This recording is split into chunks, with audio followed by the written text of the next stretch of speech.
Sud Radio Parlons Vrai chez Bourdin, 10h30, 12h30, Jean-Jacques Bourdin. Bonjour à toutes et à tous et merci d'être avec nous ce matin. Heureux de vous retrouver pour 2 heures d'infos, de débats, d'explications et de réactions, les vôtres, au 0826 300 300. Ces sujets qui vous font déjà réagir au 0826 300 300, la COP27, le réchauffement climatique. Un sondage, 63% des Français pensent qu'il faudra changer son mode de vie pour limiter la catastrophe due au réchauffement climatique. Croyez-vous au réchauffement climatique? Êtes-vous encore climato-sceptique? 81% des Français pensent que le réchauffement de la planète est causé par les activités humaines, contre 65% en 2010. 81% des Français, donc, qui pensent que le réchauffement est causé par des activités humaines, contre 65% en 2010. Ça progresse donc. 11h, 12h, notre débat autour de cette COP27 avec cette question: les activistes du climat servent-ils la cause environnementale? Autre question à propos du réchauffement: faut-il consacrer plus d'argent pour aider les pays du Sud? Vous commencez à en parler. Vous appelez 0826 300 300. Nos invités entre 11h et midi. De quoi allons-nous parler encore? Du chèque fuel envoyé aux ménages les plus modestes, 100 à 200 euros avant la fin novembre. Explication dans quelques instants. À partir de juin 2023, juin prochain, contrôle technique obligatoire pour les 2 roues. Un premier contrôle 4 ans après la première mise en circulation, puis contrôle tous les 2 ans. Par ailleurs, 68% des Français seraient prêts à rouler à 110 km/h sur autoroute pour lutter contre le réchauffement climatique. Et vous, là encore, nous en parlons. 0826 300 300. Entre 12h et 12h30, nous parlerons vrai avec François Pupponi, qui connaît bien le député LFI Carlos Martins Bilongo. Qui est-il? François Pupponi, ancien député du Val d'Oise. Et puis, entre midi et midi et demi également, nous reviendrons sur les dangers des gaz hilarants consommés par les adolescents et les étudiants. Nouvelle proposition de loi pour les interdire. Retrouvez l'émission en podcast sur Sud Radio, évidemment, et sur notre application Sud Radio, sur notre chaîne YouTube, où vous êtes plus de 700 000 à nous suivre dorénavant. Mais commençons avec cette aide fuel pour les ménages modestes, avec Frédéric Plan, qui est directeur général de la Fédération française des combustibles, carburants et chauffage. Frédéric Plan, bonjour. Bonjour. Merci d'être avec nous. À partir d'aujourd'hui, s'ouvre donc un guichet en ligne pour bénéficier d'un chèque fuel. Félix Mathieu. 100 à 200 euros pour les ménages modestes qui se chauffent au fioul et qui n'ont pas pu bénéficier du bouclier mis en place pour les autres énergies. D'après le gouvernement, 1 600 000 foyers pourront en bénéficier en complément du chèque énergie habituel, touché par 6 millions de foyers au printemps. Alors ceux qui ont déjà utilisé un chèque énergie pour payer une facture de fioul par le passé vont le recevoir automatiquement, normalement, d'ici fin novembre.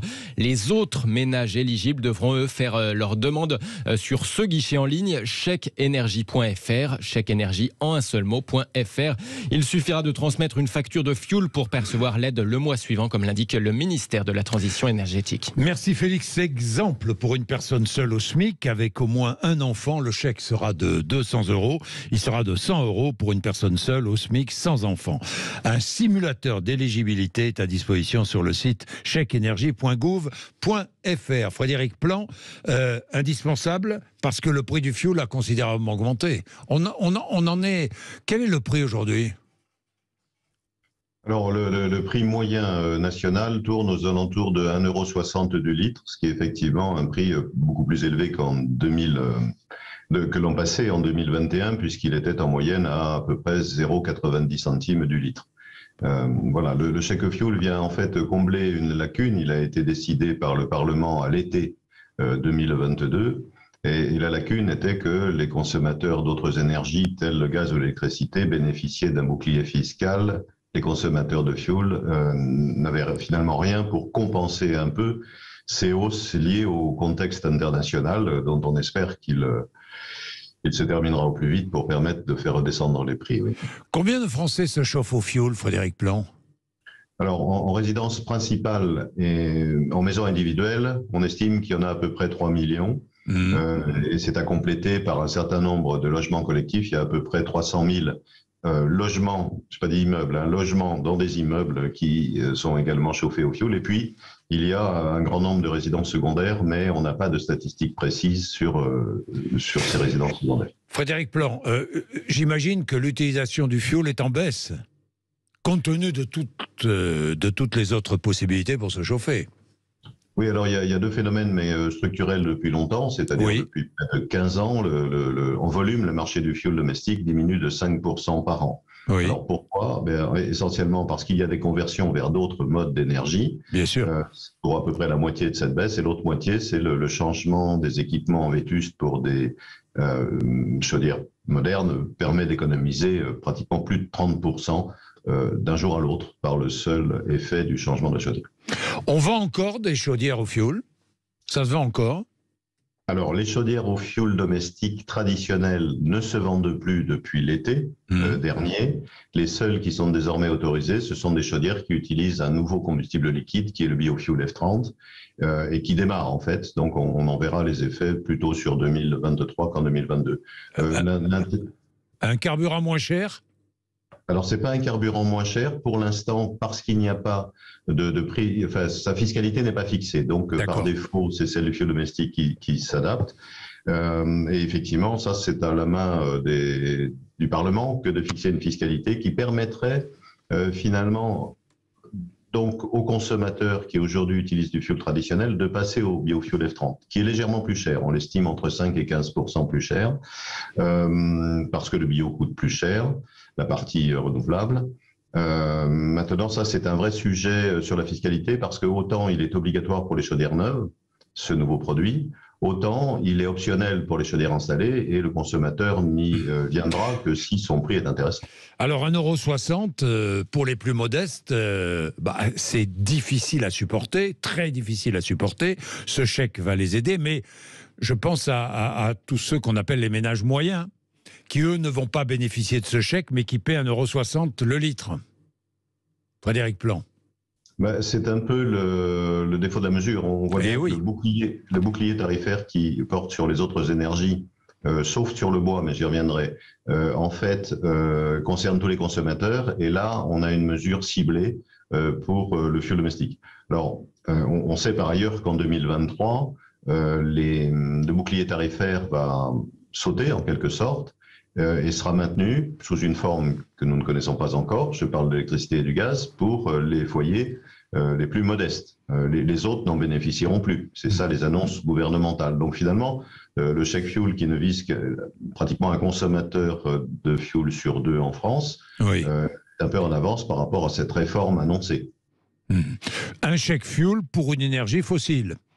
Ce qui, évidemment, est un peu en contradiction avec la tendance actuelle qui nous dit « Attention, utilisez de moins en moins d'énergie fossile parce que ça réchauffe la planète ». Oui, ça peut apparaître contradictoire, mais il faut bien considérer qu'il y a deux temps différents. Il y a l'urgence de l'hiver qui est compliquée. C'est vrai pour le fioul, c'est vrai pour le gaz en termes d'énergie fossile. Et il y a effectivement le moyen terme et le long terme où effectivement il faut sortir de ces énergies par différents moyens. Alors les premiers moyens de faire moins d'émissions de gaz à effet de serre, c'est d'abord d'avoir des équipements performants. Je le redis, encore une fois, un équipement performant, gaz ou fioul, c'est 30% de moins de consommation, donc d'émissions, du jour au lendemain si on met des chaudières modernes. Ensuite, c'est le sens de la conversion, si j'ose dire, du fioul fossile vers le biofuel, 30% aujourd'hui, mais 55% d'ici à 2030, pour effectivement recourir à des solutions énergétiques qui soient les moins émissives possibles. Cela étant, il faut bien considérer qu'il y a guère d'énergie, enfin il n'y en a pas, on va dire, qui ne fassent pas du tout d'émissions de gaz à effet de serre. Mais bien sûr. La question est comment les réduire, à la fois par l'usage, à la fois par le contenu intrinsèque de ces produits. Et le bois? Parlons du bois, Frédéric Plan. Oui, le bois pose un problème parce qu'il y a deux types d'utilisation de bois. Il y a le granulé, qui est le bois le plus utilisé dans les chaudières nouvelles, et puis il y a la bûche. Alors sur le granulé, je veux dire, le prix du granulé a subi aussi un coût encore plus sévère que sur le fioul ou le gaz, puisque pratiquement les prix ont plus que doublé d'une année sur l'autre. Et c'est vrai que bon, la TVA y est moindre, elle est de 10%, mais néanmoins, le consommateur de granulés aujourd'hui a une facture qui a plus que doublé d'une année sur l'autre et ne bénéficie pas de dispositifs de type chèque. Aucune aide. Aucune aide, oui, c'est juste. Oui. C'est un trou dans la raquette, certainement. Mais bien sûr. Et le bois, le bois pour les inserts, les cheminées, les chaudières à bois. Oui, il en est de même. Il n'y a pas de. Alors, même chose. Oui, c'est la même chose, sauf que sur l'usage du bois bûche, qui va beaucoup dans les appareils individuels, c'est compliqué parce que pratiquement 80% de la consommation de bois bûche est dite d'auto-approvisionnement. C'est-à-dire que ce sont des gens qui coupent leur bois chez eux, leurs voisins, chez eux, etc. etc. Et ce bois ne rentre pas dans le système commercial, ne paye pas de TVA, et bien moins cher, si j'ose dire, évidemment, par évidence, qu'un bois commercial. Donc, s'il devait y avoir une mesure sur le bois, ça ne pourrait concerner bien évidemment que les bois qui sont commercialisés, qui sont livrés chez les consommateurs, donc plus particulièrement le granulé, j'y reviens. Pourquoi ? Parce que c'est celui dont le prix a plus que doublé, presque deux fois et demi, ce qu'il était l'an dernier. Le bois bûche a un peu augmenté, mais relativement peu, selon nos informations. Et le bois bûche qui est vendu, qui est commercialisé, a pris une hausse de à peu près 20 à 30% maximum, ce qui est très différent. Merci Frédéric Plan, merci. On parlait chauffage ce matin sur l'antenne de Sud Radio. N'hésitez pas à intervenir. Comment vous chauffez-vous ? Comment faites-vous avec ces factures qui augmentent ? Merci Frédéric Plan. Il est 10h42, 0826 300 300. Bien, nous allons beaucoup parler évidemment de réchauffement climatique aujourd'hui, début de la COP27, mais pas que parce qu'il y a la COP27, parce que c'est l'actualité également. Et l'actualité, c'est aussi la route. La route, pourquoi ? Eh bien, parce qu'à partir de juin 2023, c'est-à-dire juin prochain, contrôle technique obligatoire pour les 2 roues, on va en parler. Premier contrôle 4 ans après la première mise en circulation, puis tous les 2 ans. Et j'interrogerai dans un instant les motards en colère, qui sont vraiment en colère d'ailleurs, face à Quoique les motards en colère seront reçus par le gouvernement dans la semaine, donc ça pourrait s'arranger. J'interrogerai aussi les conducteurs de roues sur le 110 km/h sur autoroute. Est-ce qu'ils y sont favorables ou pas ? J'ai vu ce sondage, 68% des Français qui seraient prêts à rouler à 110 km/h sur autoroute pour lutter contre le réchauffement climatique. Est-ce votre cas ? Là encore, vous réagissez. 0826 300 300, 10h43 Sud Radio. Sud Radio Parlons Vrai chez Bourdin, 10h30, 12h30, Jean-Jacques Bourdin. Il est 10h46, là encore vous réagissez, 0826 300 300 sur toute l'actualité. Évidemment, s'il y a des sujets qui vous font réagir et que nous n'évoquons pas, n'hésitez pas ici. C'est un espace de liberté entre 10h30 et midi et demi. Je rappelle que nous débattrons entre 11h et midi avec cette question: les activistes du climat servent-ils la cause climatique ? On en parlera tout à l'heure avec nos invités. La Fédération française des motards en colère manifeste contre la réinstauration du contrôle technique des 2 roues. Jean-Marc Bellotti, bonjour. Bonjour Monsieur Bourdin, bonjour à tous les auditeurs. Vous êtes président de cette Fédération française des motards en colère en Île-de-France. Alors, le ministère des Transports prévoit la mise en place du contrôle technique pour les scooters et les motos dès la fin du premier semestre 2023, ça veut dire avant l'été 2023. Jean-Marc Bellotti, je crois que vous êtes reçu, vous avez déjà été en contact avec le gouvernement, mais je crois que vous allez être reçu cette semaine. C'est cela ? C'est cela, notre bureau national va être reçu mercredi, et puis nous, ça fait déjà pas mal de temps qu'on travaille avec le ministère justement pour mettre en place des alternatives par rapport à ce contrôle technique, parce qu'il ne faut pas oublier que l'Europe demande à ses États membres que le contrôle technique soit mis en place, ou des alternatives. Ou des alternatives, mais quelles peuvent être ? Donc vous refusez la mise en place du contrôle technique qui, je le rappelle, serait obligatoire pour les 2 roues 4 ans après la première mise en circulation, puis tous les 2 ans. Vous y êtes opposé ? Oui, on y est opposé parce que pour un 2 roues motorisé, c'est totalement inutile. Contrairement à des voitures, vous savez, lorsqu'on a mis en place le contrôle technique pour les voitures, il y avait 17% d'accidents dus au mauvais état du véhicule. Donc il était clair qu'il fallait s'en occuper. Pour les 2 roues motorisés, c'est pas du tout le cas puisque c'est 0,3% l'accidentalité du véhicule due à son mauvais état. Donc vous voyez, c'est très très peu. Ça vient d'un rapport MED, un rapport européen indépendant. Et surtout, ça vient aussi des statistiques d'assurance comme la Mutuelle des motards qui est spécialisée dans l'assurance moto. Donc on voit bien que pour la sécurité des motards, parce que c'est de ça qu'on parle, il n'y a pas du tout besoin de mettre en place un contrôle technique, d'autant plus que tous les organes de sécurité, contrairement à une voiture sur un dos motorisé, sont visibles à l'œil nu et il n'y a pas besoin d'être un spécialiste pour le voir et ensuite emmener son véhicule en révision. Quelles alternatives possibles, Jean-Marc Bellotti? Alors plusieurs, il y a des alternatives au niveau de la pollution, des alternatives au niveau de la sécurité, notamment au niveau de la sécurité routière pour les usagers de motorisés. Il y a eu une réforme du permis de conduire. Aujourd'hui, vous savez, passer un permis de conduire moto, c'est pas évident. Il y a le fait d'installer dans le permis conduire voiture le fait qu'il y a des deux roues motorisés qui circulent sur la voie publique, de façon à ce que les gens les prennent en compte. Donc il est à souligner également que, alors là, le job il est déjà fait. Alors il y a aussi des infrastructures routières, doublement des rails de sécurité, etc., qui pour nous sont extrêmement dangereuses. Et puis, vous savez, depuis 10 ans environ, nous sommes à moins 19% d'accidents corporels chez les deux roues motorisés. Donc en fait, nous sommes les bons élèves de la sécurité routière. Et ça tient à une chose, c'est que les usagers de deux roues motorisés, souvent, à 90%, on va dire, sont aussi titulaires d'un permis voiture, voire d'un permis poids lourd ou transport. Ce n'est pas forcément le cas des automobilistes, ils n'ont pas tous un permis moto. Vous voyez ?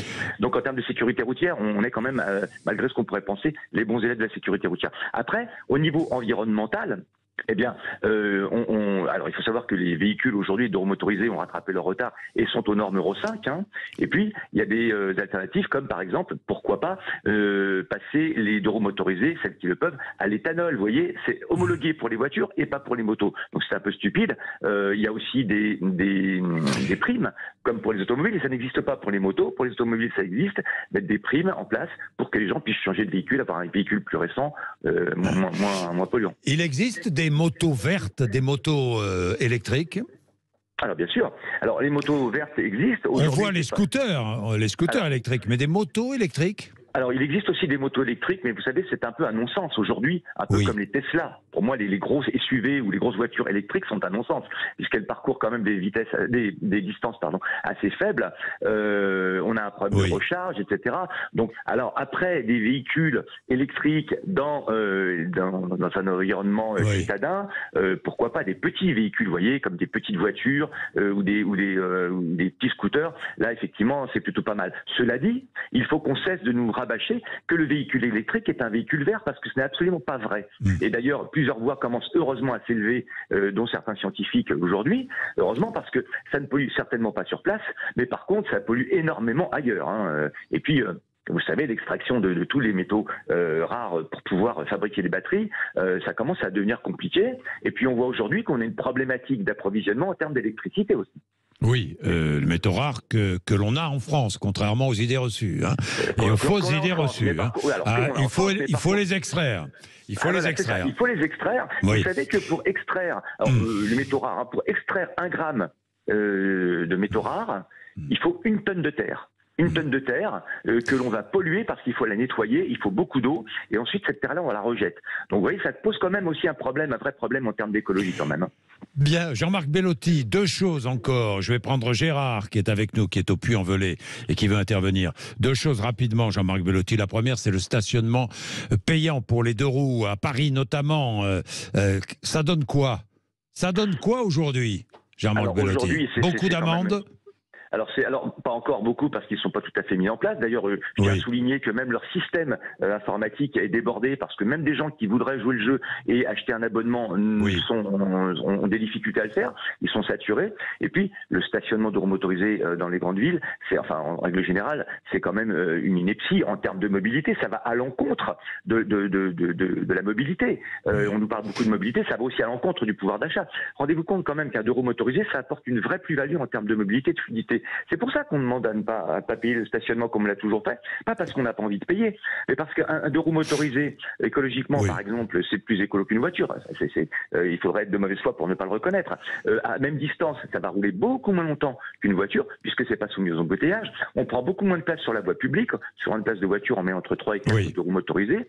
L'espace intérieur est optimisé, puisque nous n'avons que 2 places et qu'on voit bien que des gens viennent travailler dans les grandes villes avec une personne dans des voitures de 5 places. Alors on les stigmatise pas parce qu'ils peuvent pas faire autrement, les pauvres. Hein. Et puis le vélo, c'est bien, d'accord, c'est bien quand on habite à 5-10 km et qu'on fait pas beaucoup de kilomètres pour aller travailler. Mais par contre, quand on vient de banlieue de 40 ou 50 km, on vient pas avec un vélo. Et il faut pas oublier qu'il y a 900 000 personnes qui rentrent dans Paris tous les jours pour travailler, tout transport modal confondu. Que les transports en commun sont surchargés et que ceux qui vont être mis en place sont appelés aussi à être surchargés. Jean-Marc Bellotti, nous allons prendre Gérard, qui est motard, lui aussi, qui est au Puy-en-Velay. Bonjour Gérard. Bonjour Jean-Jacques. Bonjour. Vous êtes motard, vous êtes en colère aussi? Je suis motard, je suis en colère, mais avant d'aborder le sujet du contrôle technique obligatoire des deux roues, je voudrais quand même revenir sur votre question concernant un sondage. Disons que 68% des Français accepteraient le 110 km/h sur autoroute. Alors, je vais repréciser les choses, c'est faux.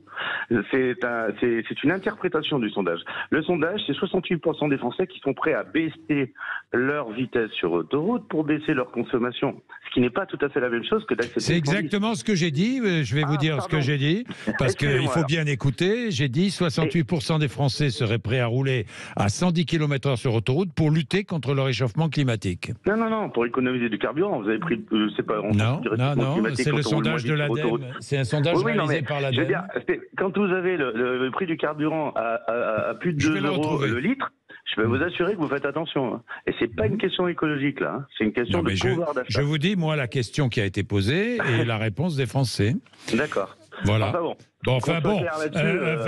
C'est pas, ça ne veut pas dire, Gérard, ça ne veut pas dire que les Français sont favorables à rouler à 110 km/h. Je dis 68% des Français seraient prêts à rouler à 110 km/h sur autoroute pour lutter contre le réchauffement climatique. Bon, c'est pas tout à fait pareil. Oui. Gérard, voilà. D'accord, on est d'accord. C'est bien de repréciser les choses. Elles étaient précisées. C'est bien. Maintenant, passons, si vous le voulez bien, à la deuxième question, celui du contrôle technique des motos. Alors déjà, des deux roues, pardon. Le contrôle technique des voitures, je trouve que c'est déjà une escroquerie dans la mesure où c'est un impôt qui ne dit pas son nom. Ça, c'est la première chose. Le contrôle technique des voitures, c'est utile aussi, Gérard, parce qu'il y a trop de voitures poubelles qui roulent actuellement. Ouais. Qui roulait, parce que c'est plus difficile. Qui roulait parce qu'il n'y en a plus. Il y en a plus. Non, mais aujourd'hui, Bon, quand même, le parc moyen automobile français, c'est 15 ans d'ancienneté. Donc, si vous voulez, ça commence à faire. Enfin bon, en tout cas, une chose est sûre, c'est qu'en ce qui concerne les deux roues, et pour être un motard et pour connaître un certain nombre de motards, je peux vous assurer que je ne connais aucun motard qui n'entretient pas sa moto. Aucun. Oui. Faudrait être complètement fou pour ne pas faire réviser les freins de sa moto ou tous les organes de sécurité, puisque là, quand vous chutez, c'est pas une voiture, je le dis tout de suite. Donc déjà, c'est une ineptie en soi. Voilà. Donc c'est un impôt déguisé. Voilà où je voulais en venir. Et je suis très en colère et je participerai au mouvement des motards en colère. Et s'il faut bloquer les routes, j'irai avec eux. Bon, merci Gérard dans tous les cas, merci pour ces précisions. Jean-Marc Bellotti, j'ai plus de temps, si j'ai 20 secondes sur les 110 km/h sur autoroute. Moi j'ai juste une réflexion à faire, c'est que vous savez quel est le taux de mortalité le plus important sur les autoroutes? C'est l'endormissement. Oui, on est dans des voitures de plus en plus confortables, qui marchent toutes seules pratiquement, et du coup les gens ne sont plus acteurs de leur conduite et plus responsables de leur conduite. Donc à un moment donné, ça crée des accidents. Et bon, voilà, alors 110 km/h, et bien après pourquoi pas 80, 90. Donc on arrive là dans l'éradication du transport personnel en fait, quelque part. Merci Jean-Marc Bellotti. Allons-y. Merci Jean-Marc Bellotti, merci. Il est 10h57. Allez, vous êtes sur Sud Radio, vous vous exprimez librement 0826 300 300. Nous allons revenir sur ce qui se passe à Sharm el-Sheikh avec cette COP27 qui a commencé, coup d'envoi hier. Les activistes du climat servent-ils la cause climatique? Débat dans quelques instants, dans 4-5 minutes, il est 10h58.